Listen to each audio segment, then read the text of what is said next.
ఈ మందిరంలో ఉన్నట్టు కాదు. ఈ మందిరం వెలుపల ఉన్న వాళ్ళగే ఉండాలి. నీ ఇంటి దగ్గర వాళ్ళ ఉండాలి, నీ ఆఫీసులో వాళ్ళనే ఉండాలి, నీ జాబ్ దగ్గర అట్లనే ఉండాలి, నీ వ్యాపారం దగ్గర అట్లనే ఉండాలి. ఇంకో విషయం చెప్తాను.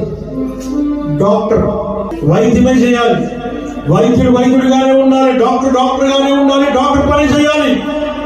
ఇంజనీర్ గానే ఉండాలి, ఇంజనీర్ పని చేయాలి.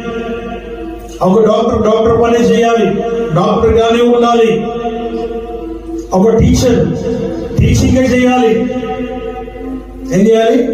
టీచింగ్ చేయాలి. ఒక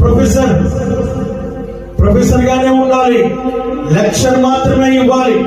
ఒక క్రైస్తవుడుగానే ఉండాలి.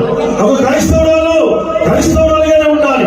ఒక దేవుని బిడ్డగానే ఉండాలి. అంతేనా? అందరి గురించి వేరే మనం చేశారు. వాక్యం సెలవిస్తున్న మాట. ఏం చేస్తున్నాం? మీరు వచ్చిన ఎలా ఉంటున్నాం? మనం మీరు వచ్చిన బయట నువ్వు ఎలా ఉన్నావు? మందిరంలో ఉన్నట్టు ఉంటున్నావా? మందిరంలో కాకుండా వేరేలాగా ఉంటున్నావా? మందిరంలో మాత్రమే దేవుడా? బయట నీకు దేవుడు కాదా?